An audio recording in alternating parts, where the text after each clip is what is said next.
That day was supposed to be the first family gathering of the new year. It was a small, cozy dinner party, one I'd carefully assembled, using my social security checks and what little I had managed to save. I'd been looking forward to it for weeks. Weeks where, every evening, I pictured my son's smile and my granddaughter's delighted giggle. Weeks of sorting out the best place to book, deciding on a menu, plotting even the seat assignments, right down to which side of the table caught the golden winter light. But, in the middle of that laughter and small talk, while the thick aroma of grilled steak floated over pressed linen, a piece of meat landed at my feet. No, let me say that differently. It wasn't as if the steak had simply slipped off a plate. No, it had been thrown, intentionally. My son, Michael, looked at me from across the table, his face twisted with a little sneer as he said, "Oh, you want it that bad? Here, you can have it. Make sure you chew it real well." Nobody said a word. Not one. Not his wife, Susan. Not my granddaughter, Abigail. Not even a gasp. I simply reached into my purse and laid a single envelope on the table. I didn't say a word. The envelope didn't contain cash. Inside was something else, a collection of decisions, commitments, and finally, a line drawn. Everything I'd given to my family until now, and the first steps toward what I would reclaim for myself. Just because you've grown old, it doesn't mean you have to disappear, as if you're already gone, even as you sit at the table. As if wrinkles are the only thing that matters. My name is Evelyn Thompson. I am 78 this year. That's a number that seems to shock people, because so often they ask, "What do you want now at your age?" I only answer with a smile. I have no impossible dreams left. No wish for fancy clothes or trips abroad. I don't crave praise or fancy dinners, or to be the center of anybody's attention. The only thing I want is quite small. I want to sit at a dinner table with my family, everyone together, sharing a warm meal and laughter that bubbles up from the heart.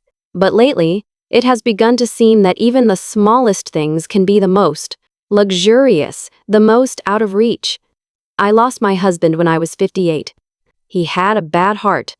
The night he left this world, I squeezed his hand and whispered, "Don't worry, I'll take care of our kids." And I kept that promise. For 20 years, I did it all on my own. I raised our son, Michael. From elementary school to high school, then off to that expensive economics college he'd set his heart on. I worked as the bookkeeper in a small diner some months. I worked double shifts, standing for 12 hours at a time, just to keep the tuition paid. There was even that day I fainted in the staff locker room. The doctor said, "Evelyn, this is serious exhaustion.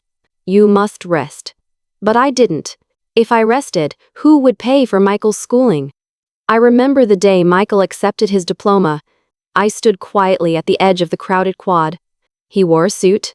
His friends were slapping his back and cheering.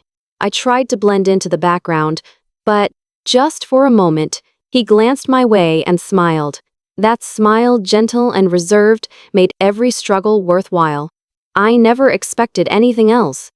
When I heard my son had been hired at a big food company, and soon after became a manager, I finally let myself breathe easy. That's enough for one life, I thought. I didn't need more money.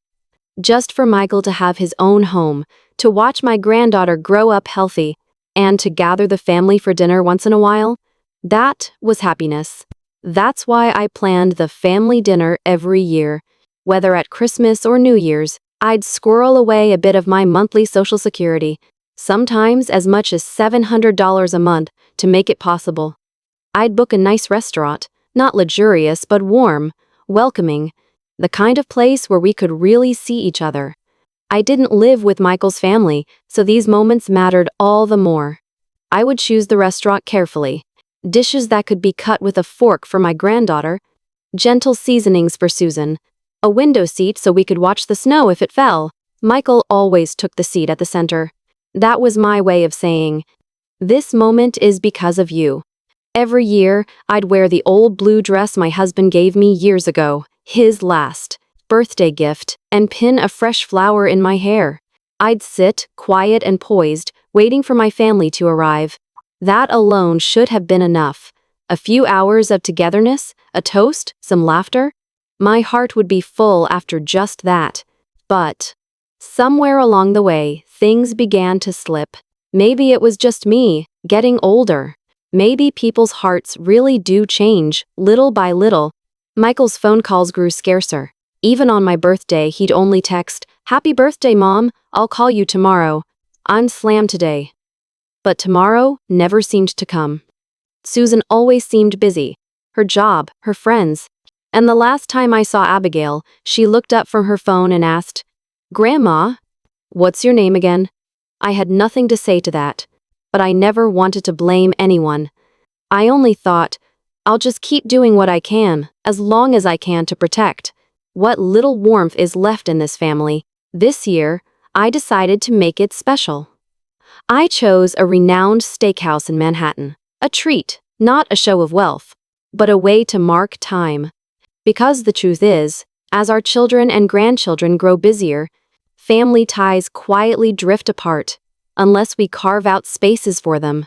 I had seen this steakhouse on television, famous for its American Wagyu, grilled to buttery tenderness, served with gleaming silver knives and crystal glasses. Private rooms, child-sized chairs, staff whose kindness was famous. I reserved weeks in advance. I wanted a Sunday afternoon, so Michael wouldn't have to miss work. I wrote in the booking notes, "We'll have an elderly guest. Could you please seat us near the window, away from direct AC, with a chair that has a sturdy back?" I sent Michael the address and the menu so he could choose his favorites. I wrote to Susan, "Do you prefer red wine or white?" And, for Abigail, I picked out a small box of chocolates, just her style. Preparing for that dinner was more than a habit. It was a wish, rooted deep. As a mother, as a grandmother, I still wanted to weave our hearts together around the table. "I'm sure this year will be fun," I told myself. I believed it, right up until the moment when everything unraveled. Until that piece of steak hit the floor. Until my son's words sliced through the warmth like a knife. No one moved. I didn't say a word. I just placed the envelope quietly on the table. That envelope was more than paper. It was the record of what I'd given and what I'd just decided to take back. My house title, the will I'd changed, the transfer forms I'd canceled. I'd meant to sign everything over to Michael, to Susan, to little Abigail, the house where I'd lived for 40 years, the savings I'd scraped together, all of it, out of love, out of that old hope that my gifts would bind us as a family. But as my son sneered, as my daughter-in-law watched in silence, and my granddaughter played with her phone, something inside me said enough. Old age should not mean erasure. It should not mean being humiliated at your own table. That envelope didn't just hold documents. It was the first step to reclaiming my dignity. I left the restaurant quietly, not even trusting my voice. The shock didn't set in until I made it home. Anger didn't come either, just a dull ache. But the next morning, I started making calls to a local senior advocacy group, to my lawyer, and to a community center a few blocks away. I decided, my home, my savings, my time wouldn't be a reward for people who didn't know how to treat me as a person. Instead, I'd use what I had left to open a new chapter, a community kitchen, just up the street, for anyone, especially older folks who ever felt alone or unneeded. We called it Evelyn's Table. The sign went up 2 months later, simple but bright and cheery. At Evelyn's Table, we serve a hot lunch every day. No one eats alone unless they truly wish to. Conversations bloom over steaming mugs of soup and homemade bread. There is laughter. Sometimes tears too. I've found a whole new family here, widowers and widows, folks whose children moved across the country, a young couple who just lost their jobs. Sometimes, Michael's story comes up about the son who threw steak at his mother. And had it all captured on someone's cell phone? The video made its rounds on social media. Strangers sent me messages, some angry, some compassionate. All I can say is that none of this was about revenge. My decision wasn't about punishing my family. It was about showing that dignity is not something you surrender, not at 78 or any age. And the dinner table? It's still the center of everything. It's still where I find comfort, and where I remind others, and myself, that we are visible. We are still here. Even now, sometimes the ache returns. But there is also something new and bright, the knowledge that the warmth I sought was never only mine to hope for. It's a gift I can still make every single day. And so, to anyone who asks what I want, at my age, the answer is simple. Just a good meal. Just a bit of laughter, shared. And a place for everyone at the table. I had messaged Michael a few days before, asking him to look over the menu and pick out what he'd like. His reply came as a single line. "Mom, you're getting on in years. Are you sure you can eat steak?" I stared at that message, unsure for a moment how to take it. Was he joking? Was it genuine concern? I could not tell, but I decided to laugh it off. Surely, I told myself, he was just worried about my health. That's what I wanted to believe. Even so, I kept preparing. 3 days before our dinner, I made my way to the bank to withdraw the money I'd been saving. My account showed just a little over $3,000. I withdrew $600 as a deposit to the restaurant. "It's all right," I murmured. "If it means everyone laughs, I can go a little lighter on myself." That was the refrain that ran through my mind as I walked out in the winter chill. I bought a gold-embroidered handkerchief for Abigail. She'd be entering 3rd grade soon. For Susan, I found a gently scented perfume. I wasn't sure she'd use it, but the gesture mattered. For Michael, I took the silk handkerchief Ted, my late husband, Michael's father used to carry, and carefully folded it into a gift box. "You have always been our pride." That was the feeling I tucked inside. Finally, the day arrived. I came to the restaurant 15 minutes early, as I always do. I just cannot stand the idea of anyone waiting for me. The host gave me a warm smile. "May I have your name for the reservation?" I gave my name, Evelyn Thompson, and followed the attendant. To my surprise, she led me all the way down a long hallway to a little room in the back, right next to the women's restroom. "Excuse me, are you sure this is the room I reserved?" I asked politely. The staff member nodded brightly. "Yes, Ms. Thompson. 2 days ago, a family member called to confirm your booking.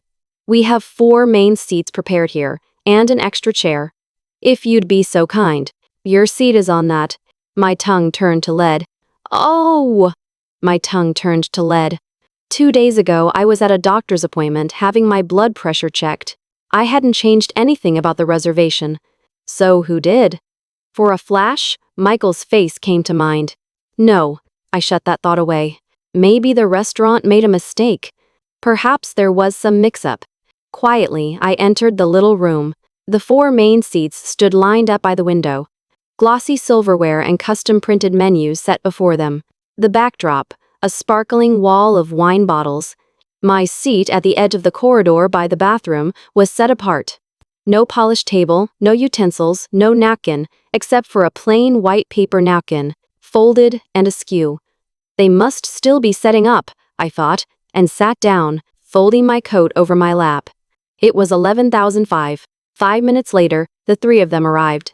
"Michael," his shirt wrinkled, as if he'd hurried over from somewhere. "Susan," phone pressed to her ear, still deep in conversation. "And my treasure, Abigail." My granddaughter came running in, full of energy. She flopped right down into the main seat beside her mother. Michael saw me, nodded ever so slightly. "Oh, you're here already." That was all. No one asked. "Wasn't it hard for you to get here?" No one noticed. "Why are you sitting in that odd corner?" I smiled gently. "I thought I'd reserved a different room, but maybe I made a mistake." Michael looked around. "Oh," staff said the other room had problems. "This is fine, isn't it? Doesn't matter where anyone sits." I nodded. I had long ago resolved never to scold my child. But somewhere deep inside, a nameless, cast-aside feeling began to bloom. The ache of being an afterthought. Even as the person who had brought everyone together. The appetizers came. Creamy mushroom soup, steaming, fragrant, set on the table. 4 bowls. Except, mine was missing. "Oh, excuse me, could we have one more, please?" I said softly. The server bowed, whispering, "I'm so sorry. I'll check on it right away." Abigail, in a small voice, asked, "Grandma, is it because you're old that you're not allowed to eat the big meal?" She meant nothing by it. The honest, innocent question of a child. Still, the words pierced my chest like a knife. I couldn't answer. I just smiled and stroked her hair. And during that stillness, I finally began to realize the problem wasn't where I was sitting. It wasn't about what food was missing. Something colder, deeper, had quietly slipped between me and my family. Still, I tried to hope. When the entrees arrived, maybe the mood would shift. But I was wrong. What happened next hurt more than words ever could. Not with shouts, not with blame, but with glances, with gestures, with the sharp, dull sound of a piece of steak striking the floor. It was a little episode that would quietly, but certainly sting my pride as an elderly mother. At last, the main course was delivered. The inviting aroma of dry-aged steak filled the air. Butter sizzled on the hot plate.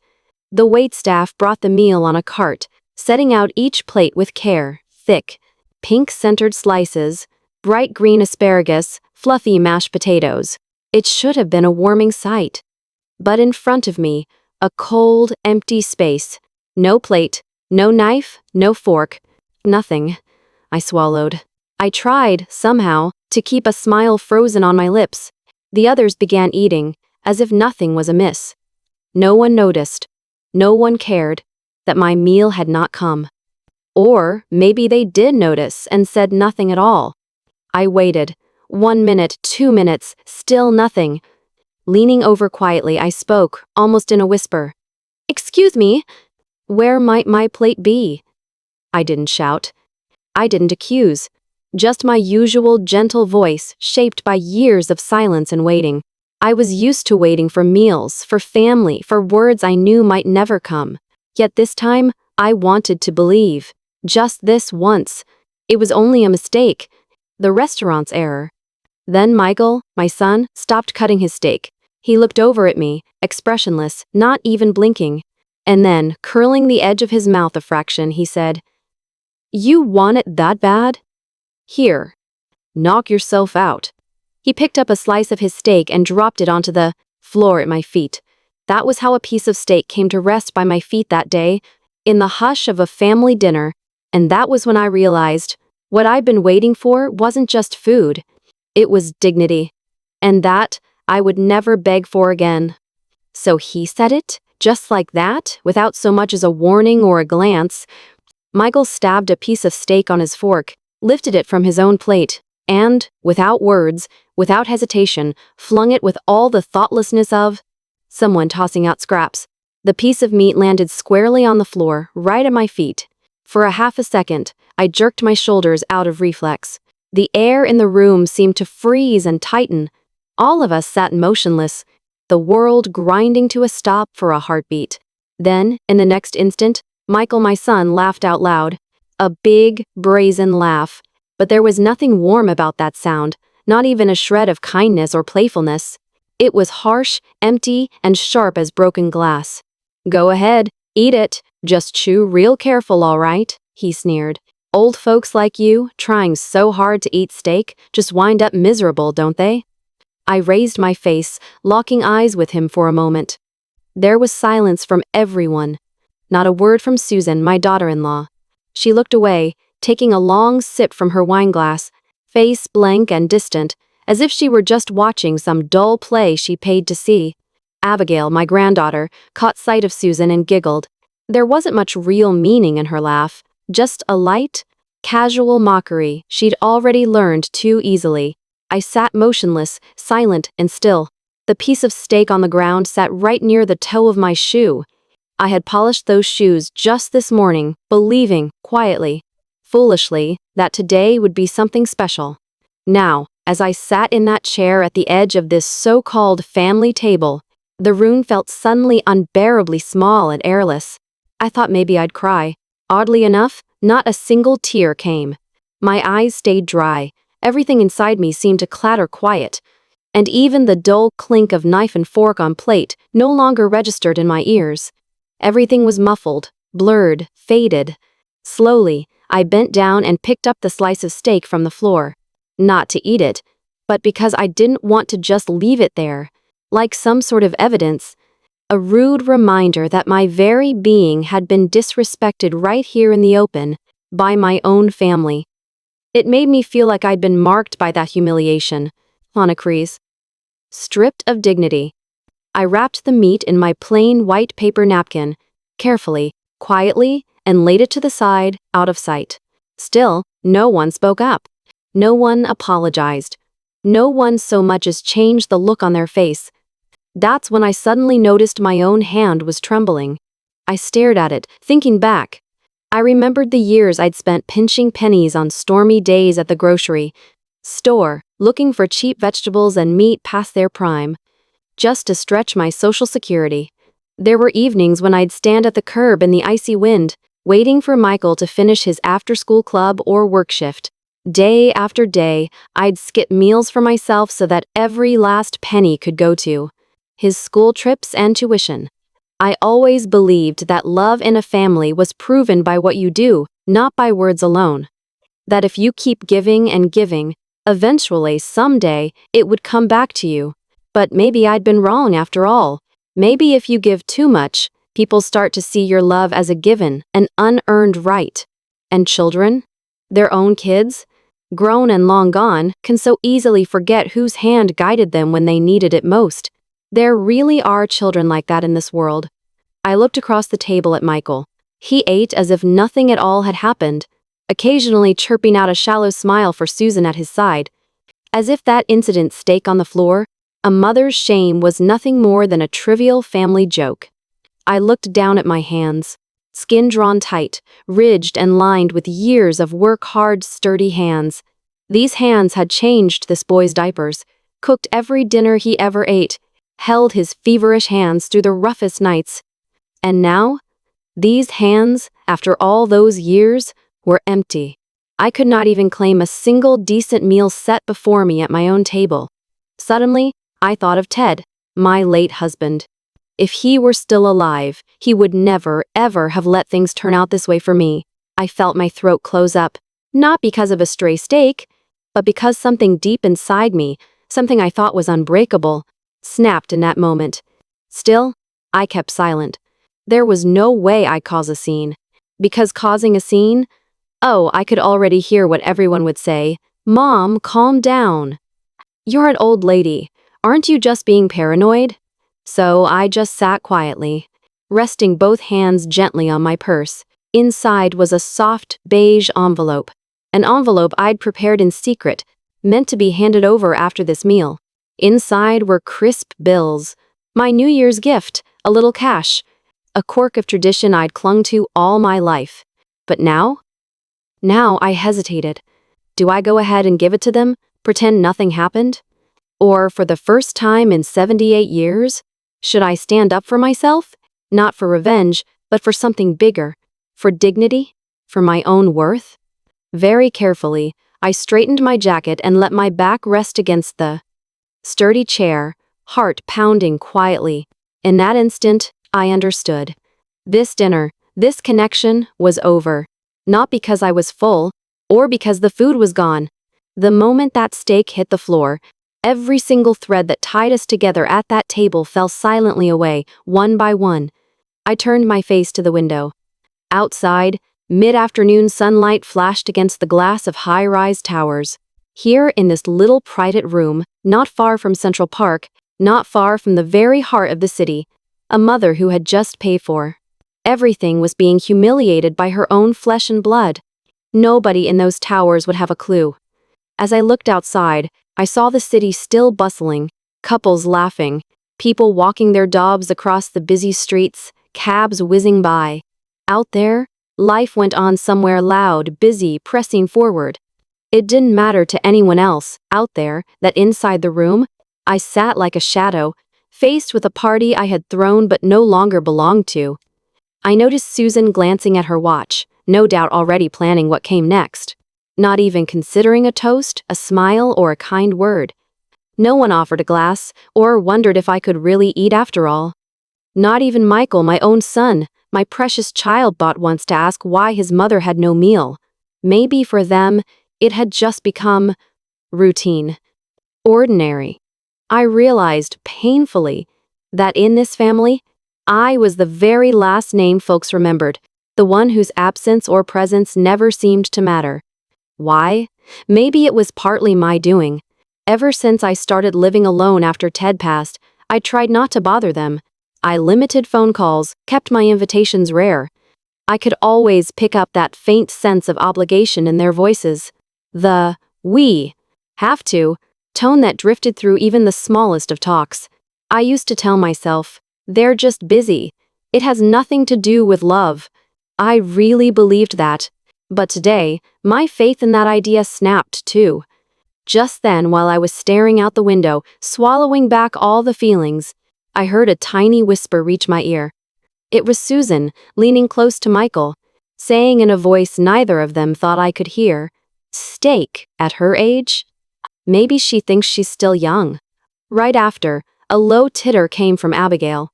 I didn't turn to look, but those words cut through me more fiercely than any, like reading or toast ever could. That tiny whisper struck shards through my battered pride, driving in the very last wedge. My hand shook as I reached for my glass of water. Not from cold, but from pain. Not the pain of being criticized, but the pain of being treated as a burden, denied a rightful place, denied a meal, denied even a name. Suddenly, the envelope in my bag loomed large in my mind. That little gift, meant for my son after dinner, along with one last note: never forget to value your parents, to treasure your family. But now, I realized, gratitude is something that must be grown from within. I'd been wrong to think it would bloom all by itself, maybe. It was time to teach that lesson, in another way. A way I'd never imagined, not even once, through my 78 years. I steadied my shaking hands, speaking quietly to myself in my heart. "Evelyn, you were not born to be humiliated." And at last, I truly, honestly believed it. I said nothing. I didn't look up at a single face. I didn't let a single tear fall. No bitter words left my lips, and there was no disappointed shake of my head. Not even that deep sigh you give when the world has finally worn a groove in your heart. None of that emerged from me. I just quietly reached into my purse and unclasped it. That old russet bag was worn smooth at the corners, the leather dark and softened, stained by decades of errands and cold mornings. Still, every time I left home, I wiped it carefully and carried it with me as my shield, a small piece of armor. From the smallest inside pocket, I slowly pulled out an envelope. It was pale beige, soft to the touch, tied with a narrow blue ribbon. That light blue? Ted had loved that color. Whenever spring rolled in, he'd say, "The sky's got just the right shade today." This envelope was meant to be a New Year's present for my son. An outward symbol of the trust and faith I still carried as a mother. In my heart, it was a kind of passing of the baton. Here, my life, my hard work, all of it was to be yours. But in that moment, my hands, ever so steady now, didn't tremble as they had even a few minutes before. I set the envelope down, gently but deliberately, in the very center of the table. Nothing more than that. No words, not even the softest whisper. There was a tiny pop as paper touched wood, a heartbeat so quiet yet so final. The entire table went silent. You might have heard the hum of another family's laughter from across the room, or the soft clink of a dropped fork from somewhere far off. But at our table, even air seemed to pause. Susan looked up from her glass of red wine, her eyes still holding a flicker of that hard pride clouded with confusion for just a second. Michael's brows drew together, the lines at their edges deepening as he stared at the envelope as though it was something alien and out of place, something that could only disrupt. Abigail. God bless her, she stopped giggling. Her gaze fixed on me, wide and studying, as if she'd just seen her grandmother for the very first time. Not the gentle old lady who always had a ribbon in her purse and a cookie up her sleeve, but someone who'd finally show herself, a woman who wouldn't let this pass. I didn't push the envelope toward anyone, not to Michael, not to Susan, not to Abigail. Instead, I edged it to that neutral expanse, where everyone at the table could see it, but where no single hand could claim it as theirs. Then Michael's voice, edged with annoyance, broke through the heavy hush. What's that supposed to be? Mom, seriously, you're making way too big a deal out of this. But I wouldn't answer. I sat just a little straighter, tugged my coat collar into place, and at last, for the first time that day, looked my son squarely in the eyes. I didn't have to raise my voice, nor let a single tear show. I didn't need to, because everything that had to be said was already inside that envelope. Inside those heavy folds of paper, I'd placed a signed, notarized contract canceling the deed transfer of the house in Ridgewood, New Jersey. The house I'd been ready to give Michael. On the simple promise that he would look after me until the very end. A legal notification from my lawyer, formally removing Michael's name from my last will and testament. A decision I'd made on that night when Susan, her voice tired and shrill, said, "Old people are just a burden, you know that, right?" And then, resting on top, a handwritten letter scrawled in the fitful, shaking hours after midnight. "If you look at me, at the mother who raised you, and all you see is someone only. Good enough for picking scraps up off the floor, then my house, my money, everything I saved, none of it belongs to you. Someone who cannot respect their elders can't be trusted to protect anything of value. That's why, right here, I end this trust. And from this day forward I ask, don't call me moms any longer." No, I didn't read any of this out loud at the table.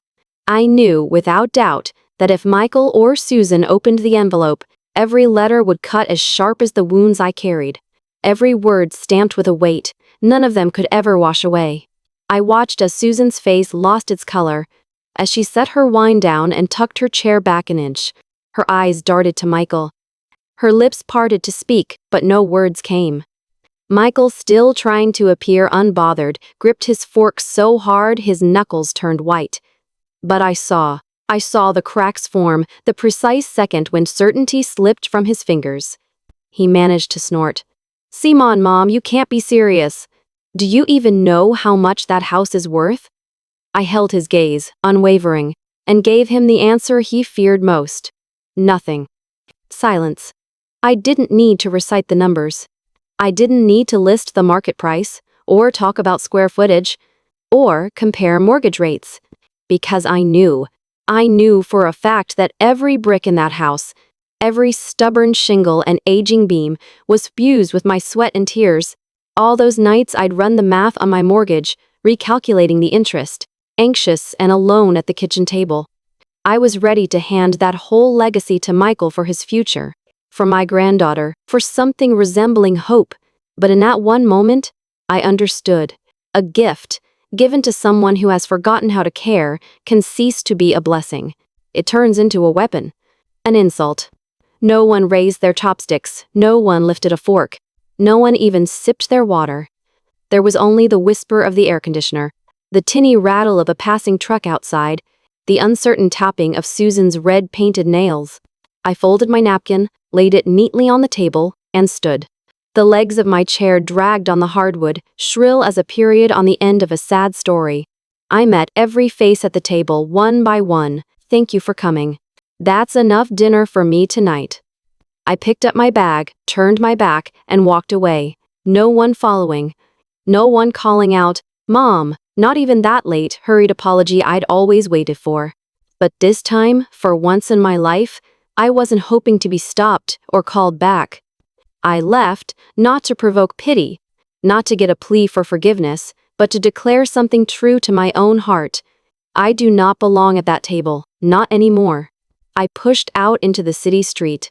The sun had dipped, painting the Jersey skyline gold and bronze. Across the Hudson, traffic whirred and voices tangled with the wind.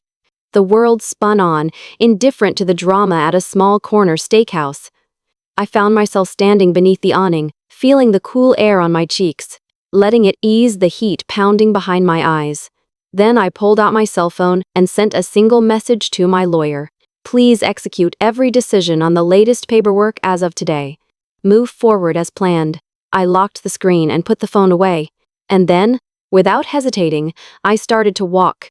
This time, not once glancing back. Because I knew the day had shifted something inside me. 100 small ties cut all at once.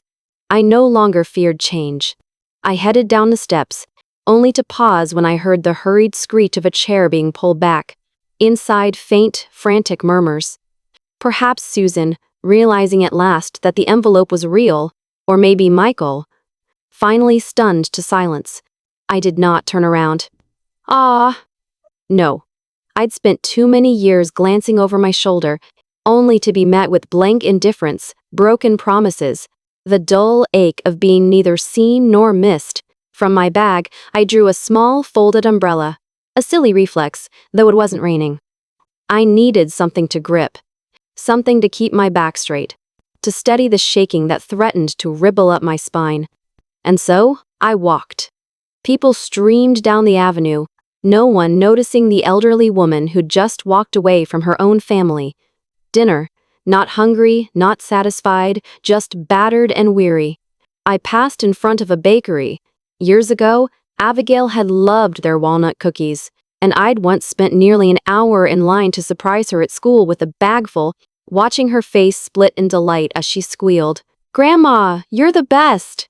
I used to believe those moments would last. But children grow up, and sometimes, strangely, their hearts seem to shrink. A few storefronts down, I recognized the shoe store where Michael's new loafers, those he'd worn to dinner that day, were sold.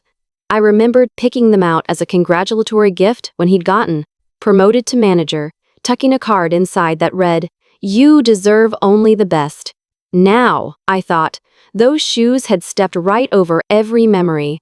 Along with that piece of steak, a little farther on, I ducked into a cafe. I ordered a cup of tea and found a quiet corner with a view of the street. That soft hush was all I needed. In my bag, I kept another folder, different from the envelope at dinner. Inside, the plans I'd been working on, bit by bit, for the past 6 months. The paperwork to transfer my home to a nonprofit. My asset statements. The official approval from a local seniors' rights foundation. And then? Drawings, rough and full of hope. My vision for a community kitchen, built with my own savings. I was nobody special. I didn't have the power to change the world. But if all the years I'd spent as a mother and wife were destined to end in silent disgrace, my final act would be to turn that pain into something of use, something that mattered. There are far too many older folks like me, battered and silenced, enduring alone. They do not keep quiet because they are unhurt. They keep quiet because, somewhere along the line, they stopped believing that anyone could hear them. I would build a place for people like that. Small, maybe, but somewhere with real food on the table, where everyone was greeted by name, where laughter returned, if only for a handful of minutes a day. I took my first sip of tea and found it no longer tasted bitter. This was not revenge. It was, simply, a refusal to bow my head ever again, and a chance to begin, at last, with dignity. The following morning, just after I'd filled my mug with tea, the doorbell rang. There was no guesswork. I knew exactly who it was. After all those years as a mother, you learn every shift of footsteps, every nervous pause. No $1,000 suit, no perfume can hide a son's doubt from a mother's ears. I opened the door, and there was Michael. His eyes were bloodshot, hair sleep tousled, tie askew. He hesitated, voice hoarse. "Mom, can I come in?" I nodded, wordless, and led him inside. I didn't ask why.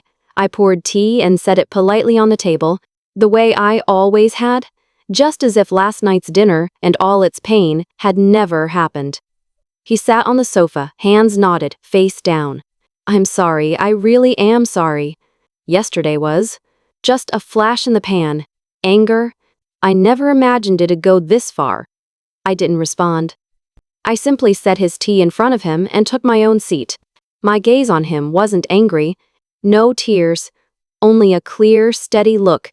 The look of a mother who has resolved, for once, not to endure. "How long, Michael? How long did you think a mother's humiliation should last? A few minutes? An hour?" Those words caught him off guard. He said nothing. I'd always believed he thought of me as endlessly patient, endlessly forgiving. I stood, then, saying nothing more, and retrieved an envelope from the shelf, the copy of the documents I'd filed yesterday. I've sent this to my lawyer already. The house in Ridgewood isn't yours anymore, not as of today. He shot to his feet. Mom, are you serious? That house, it's where Dad and I. Of course it is, it's my whole childhood. It's all I have left. I sat quietly, nodding just once. Michael's voice trembled, his face drawn and pale beneath the strain. That's exactly why, I said, as gently as I could. I cannot let that house, or anything else I worked for, become a rewards for someone who doesn't respect their own parent. He fell silent, the light in his eyes flickering.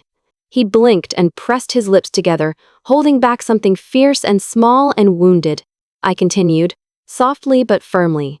Michael, your mother never needed you to apologize. I didn't want tears.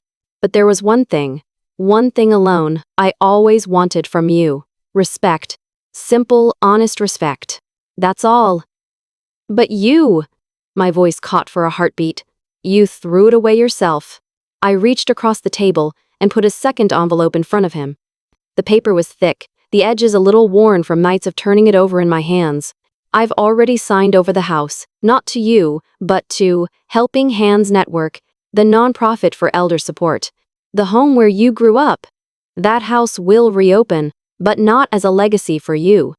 It'll be a safe place for seniors in trouble, for people who have no one left, and nowhere else to go when they're neglected or mistreated by their own families.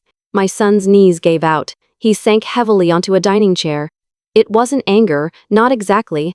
A kind of numbness passed over him, the realization haunting his face as what was slipping through his fingers finally became real. But I didn't stop. I took out my worn bank passbook and set it on the table. The account, built over decades, held the story of every hardship and hope. There were years when I could only save $50 or $60 a month, when illness swept through the family or Michael landed in the ER, and I withdrew every penny to cover bills. Even with pain, I stashed away what I could. I slid the passbook forward. Almost $130,000. Every cent has already been withdrawn. I have nothing left on paper. But strangely, my heart feels lighter than it has in years. Michael blinked back tears. His voice smaller, humble, wobbled. Mom, what are you planning to do with that money? I gave a slight smile. Small but full of resolve. I've gotten approval from the city. I'm starting something new. A community cafe. Right here in our neighborhood, just a few blocks from the old house.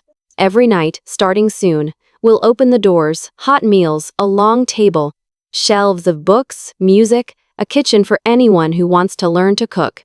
It'll be a place where seniors living alone can find more than food and a roof. A place where no one is made to feel they're in the way, or left out, or forgotten. I leaned a little closer so he could feel how much I meant every word. Here's the most important promise. Not one person will ever be told, sit by the restroom. No one will ever be told, eat on the floor. Never again. If you come, you're welcomed as you are. At that last sentence, I saw Michael shudder. I knew then. He wasn't a bad man. He had lost his way, maybe. In a society where respect for elders is just a formality, something to check off on holiday cards and resumes. He had forgotten that it's the small actions, the kindnesses at the table, that show the value of our loved ones. Michael bowed his head, deep and low, hands balled tight in his lap. Mom, I'm sorry. I'm so sorry. But what can I do? Is there any way, anything I can do to make it even a little, right? I watched him in silence for a while, letting the question sit like sunlight through a window. Then I said, gently but absolutely, there's no debt to repay. No apology will fix this, not really. You can't fix the past, and I don't want you to waste your life trying. But there is something you could do, Michael. Something you must do. Teach Abigail, your daughter, my granddaughter, that old people are not a burden. Teach her that a slice of meat dropped on the floor is not a banquet for a grandmother, but an insult. Teach her that thank you and I'm sorry are not just filler words, but the heart of a person's worth. I stood up, moving slowly but tall and steady. If you can give her that, Michael, that's enough for me. My voice softened. That's everything. He opened his mouth to speak, but the words failed. Instead, he rose, gave one final, full bow lower than I'd ever seen him give anyone, and left the house without another word. No one called out after him, and he didn't say, "I'll come visit soon." I stood in the quiet space that remained, breathing, feeling the weight in my chest recede, replaced by something lighter, something almost like peace. I walked back to the kitchen and finished my cold tea, the flavor less bitter than before. That evening, the final paperwork was waiting at the law office downtown. My attorney, a young woman with silver glasses and a kind, measured voice, reviewed each document as the winter sun tipped away behind the city. She paused, glancing at me as she turned the last page. "Are you certain about this, Ms. Big Thompson? All of your assets, your home, your retirement fund, the savings you planned for the rest of your life, you're ready to donate all of it to the foundation?" I nodded, steady and sure. "I can't take any of it with me. I want the rest of my days to protect people who have gone through what I have. If, someday, I can't make these decisions myself anymore, at least I'll know I've done the one right thing I could." She signed and dated the papers, offering me a gentle smile. On my way home, I stopped by the empty lot where we would build the cafe. The amber sunset caught on the red brick of the old building next door. I stood there for a long moment, picturing the space as it might be. A long wooden table, sturdy chairs, a makeshift stage for the old upright piano, elders laughing softly together, their stories rising in the warmth of evening light. For the first time, thoughts of the house with my son's name stripped from the title no longer lingered. I was thinking, instead, of the new place we'd build, a refuge for the forgotten, a second home for the lonely, a new beginning. On the way home, I dropped by the corner print shop, the one tucked away among the small local businesses on Main Street. Tom, the owner, a stocky man with graying hair and a back hunched by years at the counter, recognized me right away. "Need something printed again?" he asked, waving his hands on his apron. I smiled softly. "Yes, just 20 posters, size 11 by 17 inches. Simple design. It doesn't have to be fancy. It's for the community cafe. I've brought a sketch, if you can add the image." I handed over my drawing, just pencil on paper, rough outlines of a kitchen, a long communal table, and a welcoming doorway. At the top, I'd written out the words slowly, carefully in my best handwriting: "One hot meal, one honest, good morning, a place where no one is called a useless old person." Tom looked at it for a moment, silent. Then, quietly, almost smiling, he said, "You're planning all this alone?" I nodded. I was born alone, and if the very end of my life amounts to helping someone else, that will be more than enough happiness for me. He didn't speak for a moment. Instead, he just bowed his head, deep and slow, in a gesture I'd rarely seen before. As I stepped out, Tom called after me. "If you ever need a hand printing, setting up anything, just say the word. I know a few folks from the senior circle who'd want to help too." "What you're doing, Evelyn?" "It's not a small thing." I nodded with gratitude, feeling, just for a second, a warm flutter in my chest. Something soft and hopeful. Later that night, in the gentle glow of my study lamp, I sat down at my desk to tackle the mountain of forms still unfinished. In between signing papers and sorting receipts, I paused to write a short note for my lawyer. Not quite personal, a statement really, but one that pressed out everything I had to say. I do not hate my son, but someone who cannot value another person's heart will have nothing of mine left. Nothing. And still, I have faith. Somewhere in this world, a child truly needs to see what a loving table looks like. I hope, when that child sees a grandmother, they see someone honored, not picking scraps up off a floor, but welcomed with respect. I folded it, signed it, and added the day's date.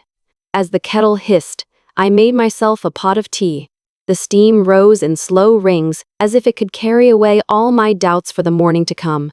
Beside my cup, I laid a single handwritten memo.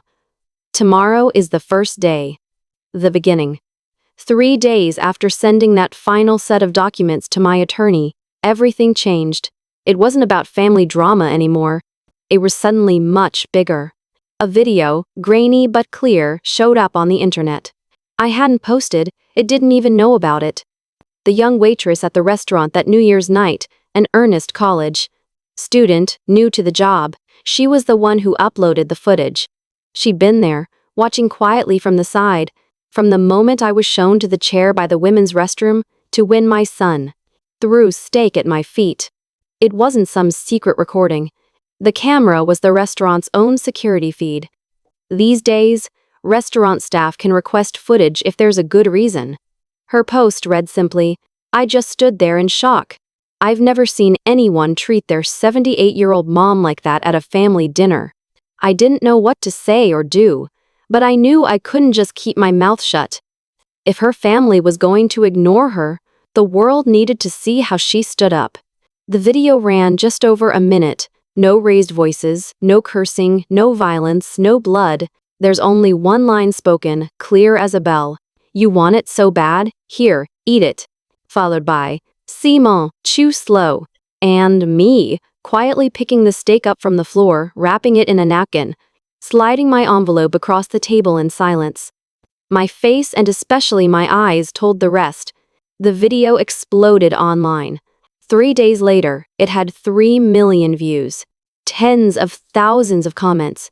Hashtags like #FloorSteak and "Respect Our Elders" climbed the Twitter trends. The news picked it up. Because my attorney moved swiftly, my own name never went public. But Michael and Susan's faces, my son and his wife, were quickly matched to old. Public photos on Facebook and LinkedIn. Everything changed overnight. Michael, an executive at a national food company, was placed on indefinite leave, pending review. The firm couldn't ignore it, not in the age of viral outrage, not with their reputation at stake. Susan, who headed HR at a large firm, faced an internal investigation and a firestorm of criticism on social media. Is this the person who told her own mother-in-law to eat off the floor? Who acts like this at home and preaches care at work? Does this family even know the word gratitude? And me? I posted nothing. I said nothing. I didn't even watch the video myself. Everything I heard secondhand, either from updates my lawyer relayed or from the volunteers helping me prepare the cafe's opening. Once, while sorting cans in the kitchen, I murmured under my breath, "Have I gone too far? Was this too much?" The college student hanging the Evelyn's table sign looked up, straight at me, and said, "You didn't do anything wrong. You didn't even speak up, you just stopped being silent." I nodded. No further words were needed. A week passed. Then came the invitation to a small symposium on elder abuse and rights, hosted at the local library by a neighborhood alliance. At first, I wanted to say no. Talking in public? At my age? But slowly, I began to wonder if, maybe, just maybe, this was something I ought to do. The meeting room was modest, folding chairs for 50 people, folks of all ages, gathered for one reason, to hear not just the statistics, but someone's real story. I stood beside the podium, back just a little curved, microphone trembling in my fist. I took a slow breath and began, quietly, in words that felt truer than any speech I'd ever practiced. I used to believe, as so many do, that growing old means you must quietly endure everything, that if you stay silent, if you lower your gaze and never ask for more, your family will love you out of habit if nothing else. But I learned, in the hardest way, that love never grows out of silence alone, and that sometimes you have to stand up to say, "I deserve a seat at the table." And my dignity, just like you, paused, letting the hush of the room settle over us, and for the first time in many years, I did not feel invisible. Not at all. The air in the garden outside the community center never seemed to waver, never felt out of balance or tense. I used to believe that if I kept my presence small, my voice gentle, I would never disturb things, never impose or cause trouble. I thought that so long as I stayed out of people's way, the fragile piece of my world would be safe. But one day, it hit me, the kind of realization that rips quietly through your bones and lodges in your heart, undeniable and raw. If I didn't stand up for myself, if I didn't claim my own worth with my own hands, no one would defend my dignity for me. It was that simple and that harsh. Silence fell over the meeting room as the words left my lips. I saw, in the very front row, an elderly woman blinking back tears, nodding again and again in a rhythm that felt like a kind of prayer. Beside her, a teenage boy, maybe 15, maybe younger, clung to her hand with a grip that seemed to say, "I'm here." I understand now. Their hands, joined together, reminded me why I was standing up here telling my story at all. After that day, requests for me to speak began pouring in, filling my mailbox and my phone screen. Invitations from seniors groups, advocacy coalitions, neighborhood associations. Some organizations sent formal letters. Would you consider being the face of our upcoming Rights and Respect campaign? For seniors?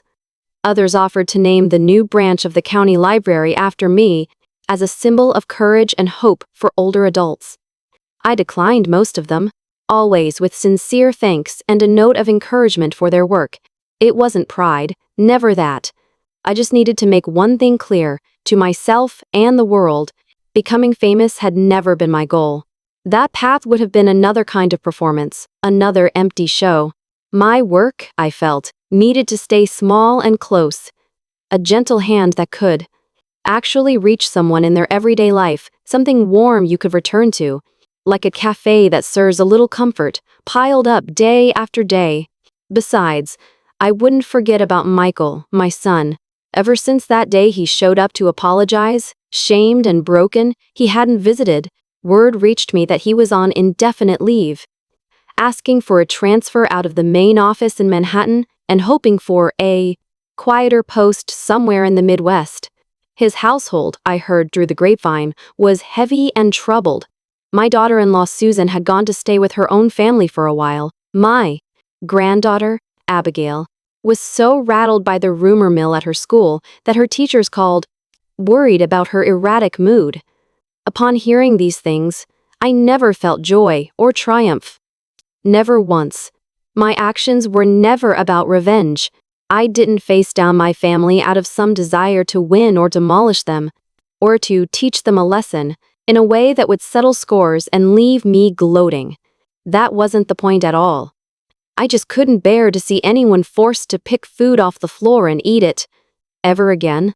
Least of all by their own family's hands. That was enough for me. If standing up and speaking out was the way to do it, then I'd keep choosing that path, however lonely it sometimes felt. One quiet afternoon, as we were putting the finishing touches on Evelyn's table, I wandered outside, resting my legs on the new front stoop. The smell of fresh paint rose up in the sunshine, blending with the distant laughter of the young people helping inside. I looked up at the sign. It wasn't finished, but the brushstrokes were bold and sure. Evelyn's table, a place where everyone deserves a proper seat. A gentle wind rustled through the leaves, and I smiled, no bitterness or anger lingering in my heart. The pain and regret from before had faded, replaced by something else. What I'd lost. Those were things I was meant to let go, things that, if I tried to cling to them, would have weighed me down until I could no longer breathe. But what I gained, that would never leave me. I'd built a brand new table, not in the house where I once thought I'd finish my days in lonely peace, but out here, surrounded by friends, with room for anyone who needed a place to belong. Opening day of Evelyn's table dawned clear and bright. No speeches, no podium for me. I slipped into a quiet corner and watched as volunteers arranged folding tables, lined up sturdy wooden chairs, and carefully set out stacks of bowls and chopsticks, even though in our community, we used forks and knives, or sometimes just our hands. Old men and women carried plates and silverware to shelves, pausing to greet each other with quiet smiles. I watched Mr. Green, white hair neatly combed, sitting with a cluster of college kids as they joked and unpacked bread. He beamed. "This stew tastes just like what my late wife used to make," he said, raising the bowl in salute. Near the window, Miss Parker, frail but bright-eyed, picked up the day's menu and called out, "Honey, how much do I owe for all this?" One of the teenage staffers flashed her a sunny grin. "No charge, miss. Come on in and have a seat." At Evelyn's table, seniors are our most honored guests. Tears prickled in my eyes, and I turned away, tucking a deep sigh back into my chest. On a shelf in the corner, I'd placed a little wooden rack, a spot for the letters that started arriving. From seniors around the neighborhood once the story got out. Each was handwritten, lines curling in shaky but determined penmanship. "Thank you for speaking up for us. I was going to stay silent forever, but I think, maybe, just maybe, I'd like to laugh again." The most precious letter never reached the shelf. It lived instead, carefully folded, inside my pocket. There was no return address, no signature yet. I recognized the handwriting immediately. My heart trembled with memory as I read it over and over. "Mom, I'm sorry. I probably don't deserve forgiveness. But I remember being in 5th grade, eating roasted sweet potato for snack. Your words back then stick with me. I made these because you love them. You don't need to thank me. What you taught me this time, I'll never forget." As long as I live, I never wrote Michael back. I never called or texted, though every day I carried his note in my coat. Not to forgive, no, not that, but to remind myself that, even if we hurt someone or are hurt ourselves, there are always moments when we can choose to see the truth. Sometimes just standing up saying nothing, but acting can send out ripples larger than we'll ever know. There was a time I thought aging was about resting, stepping aside. I figured that once the kids were grown and my granddaughter could stand on her own, my role would be finished. Time to sit quietly in the corner, watching everyone else live their bustling lives, wearing a mask of contentment and nodding along. But lately, I'd started to notice the strain in that smile, the effort of holding something inside. Sometimes even sitting around the dinner table turned into a duty, something checked off a list.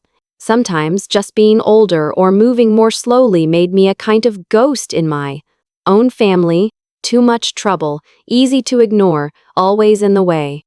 It happens, I learned, more often than anyone will admit. I'm not saying all this as a list of complaints. No, I want to remember, for myself and maybe for someone like you, reading or listening now, dignity. Your dignity doesn't depend on your age, your savings, or what anyone else thinks of you. It's something you have to protect for yourself, even if your hand shakes when you do it. And when the moment comes, you must summon whatever courage you have to keep that light burning. Since we opened Evelyn's table, I make a habit of walking through the doors every evening around 4, never as a supervisor, but just to be present, to join the flow of life there. I love the late afternoon, when the angle of the sun throws soft banners of light across the scuffed hardwood floor. Near the round table, Mr. Bree Fest, Green folds bags for bread, and Miss Parker, along with a cluster of high schoolers, rinses vegetables and sorts beans for the soup. Some days, an older guest sits in silence, watching others laugh, and lets gentle tears slip down their cheeks. But not from grief, no. These are tears of relief, the startling comfort of realizing, I still belong somewhere. I am still welcome. One day, a little girl, 7 or 8, came with her mother to help serve. She approached me shyly, eyes wide and earnest. You're the grandma they told to eat off the floor, right?" I nodded after a small pause. The girl considered this, then said, "Daddy said people who do things like that, they get a punishment that hurts in their heart." Sir, Miss Hopkins, peep all dayed from team. So I want to make you the best scrambled eggs, 'cause I think you're a good grandma. I burst out laughing, startled and moved all at once. In the past, someone had thrown food at me in anger or disgust, but today, a child offered a bowl of homemade soup, cooked as an act of kindness. The old scars might never disappear, I knew that. But if we refuse to let wounds turn our hearts to stone, they can become soil ground that grows kindness, given time and care. I don't wait for Michael to visit anymore. I don't fold napkins and set them aside for family dinners. Don't squirrel away treats or hope for one more precious hour together. My days are quiet now. A walk before sunrise, watering the patch of flowers I coaxed to life on the side of the building, making the rounds to check that every chair and table is set for the evening crowd. I try not to eat too much, never let myself sleep past the light, and most of all, never let bitter memories tug at my mind for long. Once in a while, I still open my journal. I write, page by page, short stories about folks who come through the doors, a woman who kept smiling, even as her social security check was taken by a family member, but was able to laugh over a hot bowl of pho at Evelyn's table, a single carpenter who started teaching woodshop to local teens. Maybe no one will ever read these stories, but I write them just the same. As long as someone, somewhere, is willing to listen, so long as a single person is ready to open their heart. The broken bits inside all of us can be mended. That's a promise I believe in, no matter how slow the work, no matter how many cracks appear.